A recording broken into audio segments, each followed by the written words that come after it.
Samantala, tuloy na ang pagsasaayos naman ng paliparan sa Camarines Sur. Ito ay matapos pakinggan ng NEDA Region 5 ang kahilingan ng mga tao roon. Yan ang tinutukan ng aming kasamang si Grace Rifamasimando ng Radyo ng Bayan Naga.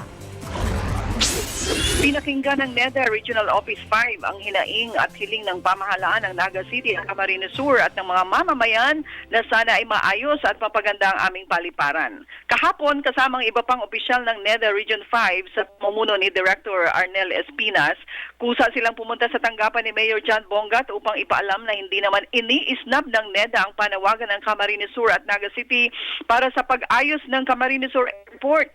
Ayon kay NEDA Director Espinas, sa darating na Setyembre 5 ay titiyakin nilang maisama sa agenda ng kanilang economic planning meeting ang Camsur Airport upang tuluyan ng maisulong ang proyektong ito.